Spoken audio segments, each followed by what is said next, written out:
Aujourd'hui dans cette vidéo spéciale Halloween, je vais vous présenter des animaux et des plantes qui ont été mentionnés dans de vieux livres de biologie, parfois datant de plusieurs siècles. Aujourd'hui, ces espèces ont peut-être disparu, à moins qu'elles soient devenues si rarissimes qu'il ne reste que quelques individus. En soi, de véritables Pokémon légendaires. Partons ensemble à la découverte d'espèces françaises et européennes devenues de vieux mythes ou échos du passé dus à leur rarissime apparition et à leur mode de vie si particulier. Aujourd'hui, je vais vous en présenter 3 et on va commencer directement avec un véritable alien. Alors il faut savoir, je suis un très grand fan des vieux livres naturalistes, des vieux bouquins, ceux qui parlent d'animaux, de plantes, de biologie. Voilà, je trouve ça vraiment fascinant et je les collectionne. Et dans un ouvrage datant de 1895, donc c'est pas rien, j'étais en train de lire dans les animaux et j'arrive au crustacé. Il y a un nom qui apparaît. Et quand je le lis, ça fait tilt. Et vous allez comprendre pourquoi je trouve ça incroyable. L'animal mentionné là dans le livre, c'est Branchiopoda gigantica. En gros, traduit, ça donne branchiopode géant. Et là, pour les anciens de la chaîne, le mot branchiopode, ça doit dire quelque chose. Les branchiopodes, en gros, ce sont de véritables aliens d'eau douce. Ce sont des crustacés qui vont vivre souvent dans les milieux humides, dans les mares et les cours d'eau temporaires. En voici justement un que j'avais trouvé et que j'ai pu filmer et dont j'ai fait une vidéo sur la chaîne. Bon, la vidéo date d'un peu longtemps, mais je trouve que la découverte est vraiment fascinante. Il s'agit de Chirocephalus diaphanus, à tes souhaits, oui là c'est un mot un peu compliqué, et c'est vraiment une bestiole que je trouve vraiment étrange et ça m'a énormément fasciné, ce qui m'a poussé par la suite à faire la vidéo dessus. Je vous mets évidemment la vidéo en description si vous voulez en apprendre plus sur l'espèce. Et le truc des branchiopodes, et vous allez voir c'est pour ça que je trouve ça incroyable qu'il y ait le nom ici, c'est que les adultes, voilà, ils vont vivre leur vie, ils vont vivre quelques semaines, ils vont se reproduire et pondre leurs œufs. Les œufs on appelle ça des cystes. Au bout d'un moment, comme c'est une mare ou un cours d'eau temporaire, ça va s'assécher petit à petit, donc il va plus y avoir d'eau. Les œufs, eux, par contre, vont rester dans le substrat, la poussière, la terre, etc. Et peuvent survivre plusieurs semaines, plusieurs années, voire dizaines d'années, voire pour certains peut-être plusieurs siècles sans eau. Et ces cystes, pour qu'elles puissent éclore, il faut qu'il y ait à nouveau des conditions favorables, qu'il y ait à nouveau ces mares ou ces ruisseaux temporaires. C'est pour ça que ce sont des animaux qui sont quand même assez rares. D'ailleurs, le triops que certains ont peut-être déjà eu en kit d'élevage, font partie des branchiopodes. Et là, du coup, dans ce livre, j'apprends qu'il y a une espèce géante. Chirocephalus diaphanus, que j'ai pu filmer il y a quelques années, il faisait déjà quelques centimètres, donc c'était assez gros. Là, cette espèce-là, celle qui est mentionnée, il y a des individus qui mesuraient plus de 10 cm. Voici comment elle est décrite. Branchiopoda gigantica, mesurant d'une taille dépassant parfois les 10 cm, est le plus grand des branchiopodes d'eau douce connus à ce jour. D'une tête épaisse, protégée par une carapace en 2 arcs de cercle, se rejoignant par une plus petite pointe au centre pour le mâle. Le reste du corps est semblable à celui de Chirocephalus diaphanus, mais avec des proportions bien plus exagérées. Le mâle possède 2 impadices frontales de plusieurs centimètres, avec au centre les pièces buccales. Les yeux sont semi-protégés par la carapace frontale. Donc à partir de cette description, comme il n'y a aucune photo ni aucun dessin de cette espèce, j'ai essayé d'imaginer à quoi elle pouvait ressembler et donc de la dessiner. Alors évidemment, c'est peut-être pas à quoi elle ressemble en réalité, mais je pense que par rapport à ce qui est décrit, on n'est pas très loin. Là j'ai dessiné le mâle, car la femelle est décrite comme ressemblant à celle de Chirocephalus diaphanus, sauf qu'elle mesure à peu près 7 cm. Décrite pour la première fois en 1230 par un pêcheur normand, la Normandie, on est là. Alors je pense qu'elle a été déjà connue avant évidemment, là c'est la seule mention qui est faite, après il y a peut-être eu d'autres mentions mais qui sont perdues au fil du temps. L'espèce était dans certaines provinces françaises, consommée à la manière de crustacés d'eau salée. Donc là on est en train de nous dire que ce crustacé était parfois consommé à la manière de crevettes. Voilà, alors je sais pas s'il y avait grand chose à manger dessus. Alors comme chez Anostrasa, il était détrivore, mais en vue de sa taille, il pouvait s'attaquer à des proies un peu plus grosses et surtout des proies vivantes. La plupart des Anostrasa sont détrivores, donc ils vont manger les petites algues, les petits restes qu'ils vont trouver dans l'eau, sachant que c'est dans des milieux temporaires, il n'y a pas grand chose à manger. Sauf que dans la plupart de ces petites mares temporaires, on peut avoir certains arthropodes qui vont s'installer, des insectes, des coléoptères aquatiques. Et donc apparemment, notre Branchiopoda pouvait s'attaquer à des proies vivantes. Alors là, ce n'est pas mentionné, mais je suppose que comme la plupart des Anostrasa, notre branchiopode géant devait se nourrir à l'envers. Là, comme on peut voir avec le Chirocephalus, voilà, il va utiliser ses centaines de petites pattes pour récolter tout ce qu'il va trouver. Par contre, voilà, il est mentionné qu'il fait partie des Anostracea. En soi, je suis pas vraiment sûr, parce que certes, il y ressemble. Il y a toute la biologie qui y ressemble énormément, mais comme la plupart des brachiopodes, et dans les brachiopodes, il y a d'autres embranchements. Mais en vue de sa carapace, j'avoue, je pencherais plus pour un embranchement entre les Anostracea et les Notostracea. Donc les Notostracea, c'est comme les Triops. Son cycle de vie n'est que de 3 semaines, et son apparition est assez rare. Il a peut-être même disparu de plusieurs parties de la France. Alors ça, c'est ce qui a été décrit en 1895. En 1895, il était déjà très rare de l'observer. Alors aujourd'hui, je vous laisse imaginer. Au XVIIIe siècle, seulement 15 observations furent mentionnées. 4 observations ont été faites dans des mares et des ruisseaux temporaires, pas loin des falaises normandes, donc à quelques kilomètres de là. 3 en forêt des Clouves, et ça je trouve ça incroyable parce que forêt des Clouves, c'est à côté de C. À C, c'est là où j'ai fait mon BTS GPN, et lors des sorties d'écologie, on allait de temps en temps en forêt des Clouves. Donc voilà, je trouve ça trop drôle. 8 autres observations éparpillées un peu partout en France, et 2 dans des ruisseaux des Alpes. Donc déjà à l'époque c'était rarissime de l'observer, et en plus aujourd'hui avec la disparition des milieux aquatiques, la pollution de l'eau, ça n'a pas du tout dû arranger les choses. Alors après avoir lu tout ça, j'ai voulu me renseigner un peu plus sur cet animal. J'ai regardé dans d'autres livres, sur internet, et j'ai absolument rien trouvé. Sauf une mention, faite en 1902, où il a été revu justement en forêt des Clouves, dans une tourbière. Alors est-ce qu'aujourd'hui l'espèce est disparue? Il y a de fortes chances. Néanmoins, elle pourrait peut-être réapparaître. Sachant que les œufs, là, les cystes, peuvent rester plusieurs dizaines, voire peut-être des centaines d'années, à attendre des conditions favorables. Si des mares, des plans d'eau, des zones humides sont à nouveau créés, à des endroits où il était présent, il est possible qu'on fasse remonter justement ces cystes, et au contact de l'eau, elles puissent à nouveau éclore et donner ces individus. Si vous avez des infos supplémentaires sur cette espèce, n'hésitez pas à me les envoyer par mail ou par Instagram. Franchement, je suis très friand de tout ça et ça m'intéresserait à fond d'en savoir plus sur cet animal.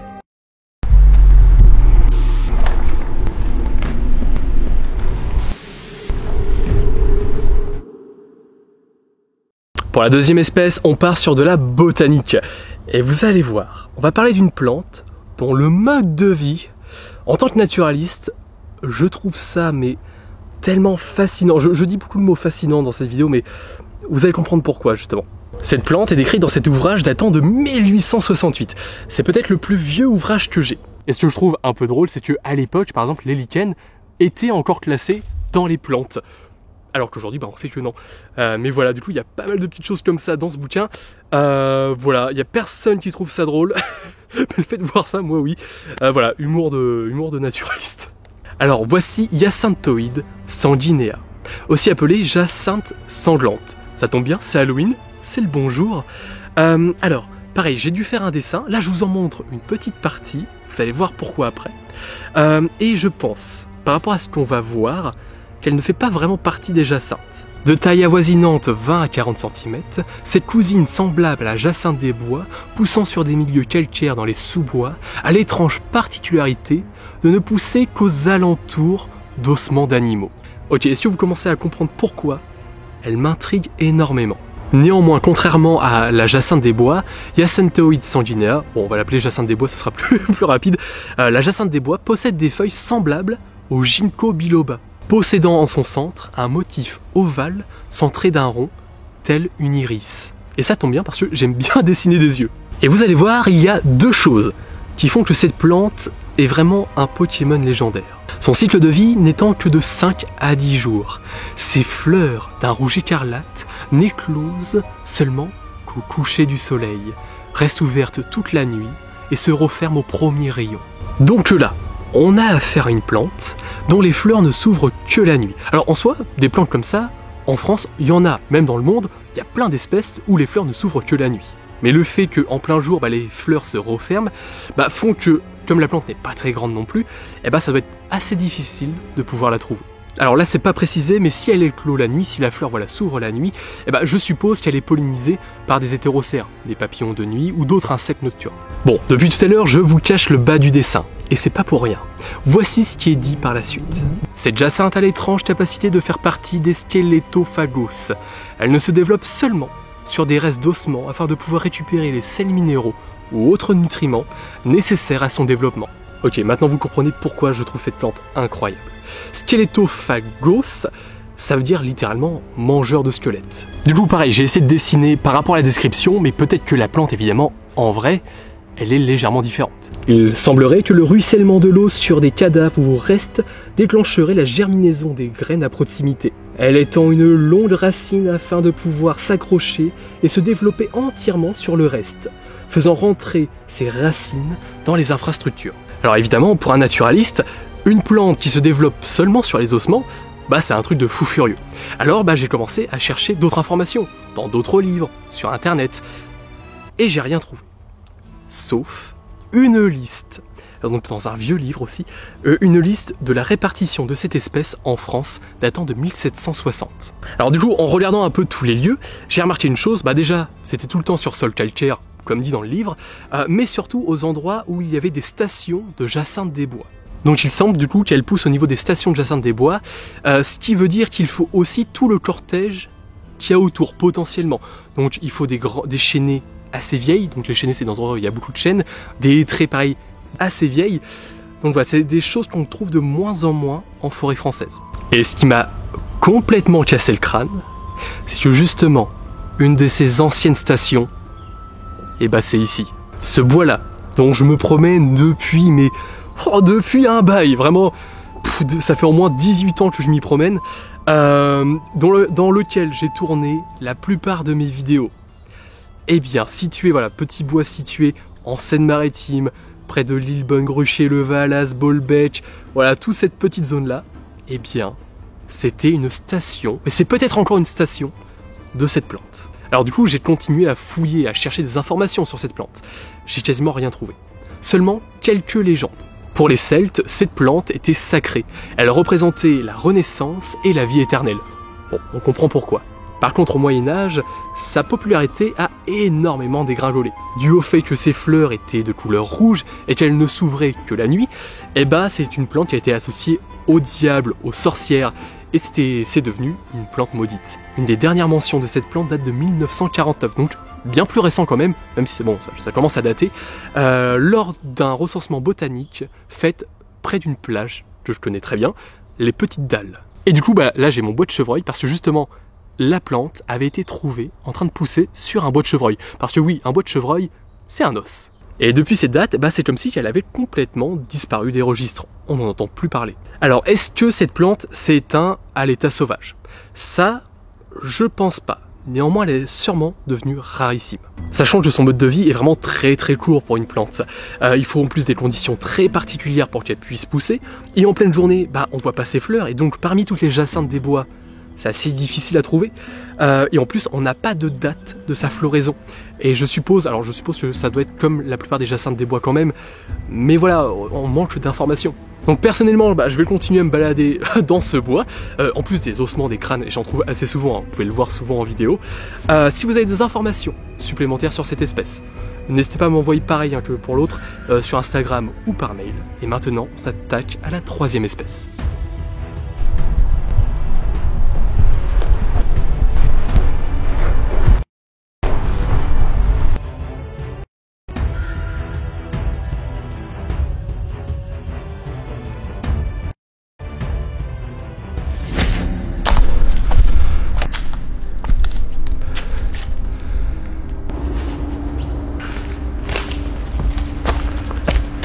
Petite question, à votre avis, que donnerait l'hybridation entre une musaraigne et une araignée? Voici le troisième sujet, et cette fois-ci, nous quittons la forêt pour les souterrains. La description de l'animal qu'on va voir ensemble, et vous allez voir, il est vraiment très particulier, est faite dans ce livre datant de 1931. Et c'est bien plus récent que les deux autres d'avant. Voici, hormis les chiroptères, donc les chiroptères, les chauves-souris, un mammifère fort adapté à la vie dans les grottes souterraines. Crocodura spilia semble être une lointaine cousine des musaraignes, ayant quitté son mode de vie des campagnes pour celui des obscurs souterrains. Ici, le nom latin de notre animal, c'est Crocodura spilia. Traduit, ça donne littéralement à peu près musaraigne des grottes. Et vous allez voir, c'est complètement what the fuck. De petite taille, son corps a vu sa fourrure s'étendre afin de devenir appareil des vibrisses, afin d'analyser son environnement. Donc là, on nous dit que sa fourrure s'est énormément épaissie, s'est allongée, afin de devenir un peu comme des vibrisses. Les vibrisses, c'est par exemple les moustaches des chats. Ça permet d'analyser et de repérer son environnement. Et dans les grottes, avoir des vibrisses aussi longues, c'est sûrement assez pratique. De toute façon, l'évolution, c'est assez bien faite. Donc ça va lui permettre justement d'analyser son environnement, les galeries, et peut-être potentiellement repérer des proies. Son museau s'est aplati tel un petit groin, s'entourant de 6 grandes vibrisses. Et ses oreilles se sont allongées, pareil à certaines chauves-souris. Et là donc pareil, avoir des grandes oreilles, avoir des grandes vibrisses au niveau du museau, c'est super pratique pour complètement analyser son environnement. Et pour les grandes oreilles, avoir l'ouïe fine, ça permet de repérer peut-être des proies, mais aussi des prédateurs. Alors j'avoue, c'est peut-être la bestiole sur laquelle j'ai le plus de mal à faire le dessin, parce que déjà les caractéristiques sont assez bizarres, et surtout, vous allez voir, c'est clairement pas fini. Le pire arrive. Ses yeux presque absents sont camouflés sous un bandeau noir, pareil à Procyon-Lator. Procyon-Lator, vous savez ce que c'est? C'est le raton laveur. Donc là, on est en train de nous dire que la bestiole, elle a un masque tel un raton laveur. Mais le plus impressionnant reste ses membres allongés, mesurant 6 cm chacun, très fins, recouverts de fourrure, terminés à chaque membre de 4 grandes vibrisses. Ouais. L'enfer. Les pattes avant sont terminées par 3 grandes griffes, dont la centrale est la plus imposante. Donc voici le dessin en entier. Ouais, c'est assez bizarre. Très lent, Crocodura spilia semble vivre au ralenti. Les seuls moments de vif qu'elle semble avoir, c'est quand elle transperce en un éclair les arthropodes ou autres petites proies avec ses griffes imposantes. Ces proies senties au préalable grâce à ces grandes vibrisses. Donc là, on a quand même des infos assez intéressantes. Il est dit que du coup, notre musaraigne des grottes est lente, et ça c'est assez normal parce que la plupart des animaux cavernicoles, comme la nourriture est rare, ils ont un cycle et un mode de vie très lent pour justement ne pas consommer trop d'énergie. Là clairement il est désigné un peu comme un prédateur, et souvent les prédateurs en fait ça me rappelle un peu le protéanguillard, une vidéo que j'avais faite il y a plus de 2 ans. Tu pouvais vivre plus de 100 ans et tu pouvais vivre quasiment 10 ans sans manger. Ça me rappelle un peu ça. Alors là, il n'est pas dit combien de temps elle peut survivre sans manger. Comme c'est un mammifère, surtout un petit mammifère, je suppose que le temps est beaucoup plus réduit. Et du coup, on n'a pas non plus la description, enfin l'information sur son âge. Je suppose que quand même, comme c'est un animal cavernicole, son âge doit être bien plus élevé que les musaraignes qu'on a dans les campagnes. Une musaraigne, ça peut vivre 1 an, 2 ans. Là, peut-être qu'elle peut vivre peut-être 5 ans, voire 10 ans, mais bon voilà, on n'a aucune info, et là, c'est une théorie. Alors, avec l'évolution, je me dis qu'elle aurait peut-être pu développer, un peu comme les chauves-souris, l'écolocalisation afin de repérer ses proies, se repérer dans la grotte. Mais là, il semble que l'évolution lui a plutôt doté justement de grandes vibrisses, d'une ouïe fine et d'un très bon odorat pour repérer ses proies. Et il est décrit que quand elle transperce ses proies, donc des petits insectes, etc., là on voit bien, on ne sait pas si elle peut s'allonger, si elle peut se mettre par terre, parce que là ses bandes sont vachement grands. Du coup il est décrit qu'elle va utiliser ses grandes griffes, donc elle transperce ses proies, et va les apporter directement à sa bouche. Et du coup, la question que je me suis posée, et qui est répondue après dans le livre, c'est comment elle fait pour boire. Parce que même des animaux cavernicoles ont besoin de boire. Pour s'abreuver, elle utilise sa griffe principale, qui est creuse dessous, la plonge dans les petites flaques et apporte le breuvage à sa gueule. Donc en gros la griffe au centre là, bon après j'ai peut-être pas dessiné assez grande, je sais pas, est creuse, et du coup elle va utiliser cette griffe pour boire. C'est un peu style comme un verre. Et pour une fois on a beaucoup plus d'informations sur les populations. En 1920, une centaine d'individus ont été recensés en Haute-Normandie, dans les grottes calcaires, et plus de 2000 individus sur le reste de la France. Néanmoins, il est précisé que sa population reste très fragile et surtout très sensible à la moindre perturbation extérieure. Et ça c'est normal parce que pour les animaux cavernicoles, c'est tout le temps comme ça. Comme ils vivent dans un milieu refermé, dès qu'il y a quelque chose de nouveau qui apparaît dans ce milieu, ça peut tout chambouler. Là il est écrit que chaque intervention et étude sur l'espèce engendrait pour cause indirecte ou directe le décès de plusieurs individus. Ouais, ça pique. Du coup, en me renseignant sur la musaraigne des grottes, j'ai trouvé un article de 1940 qui expliquait que justement le fait qu'il y ait énormément de mortalité due aux études sur cette espèce et le fait que les grottes où elle vivait devenaient de plus en plus fragiles dû à la fréquentation, les sites ont tout simplement été fermés pour préserver l'espèce. Le but c'était d'attendre d'avoir des technologies ou des techniques plus avancées afin de pouvoir les étudier sans causer de mortalité. Et jusqu'à aujourd'hui, en fait, il n'y a eu quasiment aucune autre étude de fait sur cette espèce, ni d'autres individus découverts dans de nouvelles grottes. Parce qu'on a les grottes, on sait les grottes dans lesquelles elle était présente, impressionnante. Mais en dehors de ça, dans de nouvelles grottes, si on en découvre des nouvelles grottes, de nouveaux individus n'ont jamais été découverts. Et là dans le livre, ce qui est incroyable, et c'est assez rare pour l'époque, c'est que là par rapport à l'étude de 1920, on a tous les lieux où la musaraigne des grottes a été répertoriée. Et justement, dans ces lieux, il y a un nom qui m'est revenu. C'est un lieu que je connais même très bien, c'est là où on est en ce moment. Alors vous allez voir derrière, il y a une toute petite grotte, je pense pas que ce soit celle-là. Il est mentionné vraiment une grotte bien plus grande, plus profonde, et surtout sur les hauteurs. Là on n'est clairement pas sur les hauteurs. Donc sachant que je me suis déjà énormément baladé ici, j'avais jamais trouvé de grotte. Jusqu'à il y a 2 ans, où en me baladant vraiment dans les sentiers, en allant sur les hauteurs assez haut, mais attention c'est assez dangereux, j'ai trouvé cette grotte. Et on va y aller tout à l'heure. Donc voilà, alors ça paraît un peu grand, mais en vrai c'est petit, et je pense que l'entrée là est complètement bouchée.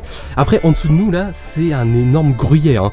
Là on est sur du sol calcaire, il y a énormément de galeries en dessous, donc qui sait, peut-être que c'est légèrement relié quelque part. Mais je pense que c'est complètement bouché. Donc là ce qu'on va faire, je vais vous emmener, on va monter tout là-haut. Et vous allez voir, c'est assez impressionnant. Là on est en train de grimper, et avec les fougères, là, les langues de bœuf, le bois mort, ça fait un peu à la Jurassique cette forêt. Là on y arrive, et vous allez voir, c'est super grand, faut mieux pas tomber. Alors là c'est un peu difficile pour moi de vous montrer en fait la vraie profondeur, car en fait le tunnel est en biais. Là il y a plusieurs centaines de mètres, alors pas de profondeur mais de galeries. Et c'est relié du coup à tout le reste de galeries qui est en dessous de cette forêt. Et du coup on voit bien qu'il y a d'anciens grillages qui avaient été mis.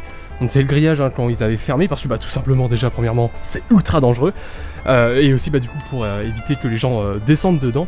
Et petit à petit avec le temps le grillage il s'est complètement fait exploser. Vraiment je trouve ça vraiment impressionnant. En plus c'est un endroit vraiment que je connais, et le fait de découvrir une grotte dans un endroit que je connais très bien, je sais pas, ça rajoute toujours un petit côté un peu mystérieux, un peu mythique à l'endroit. Ça permet d'inventer parfois des histoires, vous savez, des légendes urbaines, etc. Donc voilà, je trouve ça vraiment très très chouette. Je pense que si on reprenait les études sur cette espèce, on pourrait peut-être redécouvrir quelques individus, ou peut-être à la grande surprise, plusieurs centaines. Depuis tout ce temps, on sait pas du tout comment ça a évolué là-dessous. Et peut-être à l'inverse, cette espèce a complètement disparu de la plupart des stations, dans l'indifférence la plus totale. Mais ne découvrir ne serait-ce qu'un crâne ou quelque chose lui appartenant, permettrait d'en apprendre déjà bien plus sur cette espèce. Ce que je trouve vraiment chouette avec ce type d'espèce, c'est que ça peut rendre parfois des endroits qu'on connaît, des endroits qu'on considère comme ordinaires, le fait que il peut y avoir, savoir qu'il peut y avoir peut-être des espèces insoupçonnées, cachées, rarissimes à certains endroits, je trouve que ça redonne un côté un peu mystérieux à ces endroits justement, considérés souvent comme trop banals. Même les forêts dans lesquelles on se balade souvent, savoir qu'il peut y avoir quelque chose de caché, ça fait travailler déjà l'imaginaire, et ça permet vraiment de donner un nouvel aspect à ces endroits. J'espère que la vidéo vous a plu. Des espèces comme ça, insoupçonnées, cachées, anciennes, j'en ai trouvé plus d'une trentaine dans les vieux bouquins. Si le concept vous a plu, n'hésitez pas à me le dire en commentaire, et on verra pour faire d'autres épisodes. J'espère qu'à travers cette vidéo, j'ai réussi à vous transmettre un peu de ma passion, justement pour les vieux ouvrages, les histoires un peu étranges, et surtout tous les mystères autour du naturalisme. Et franchement, ça me rappelle un peu l'histoire des rhinogrades. Je vous invite à regarder d'ailleurs la vidéo. Quant à nous, on se retrouve pour de prochaines vidéos, et surtout pour de prochaines découvertes dans la nature. Allez, salut!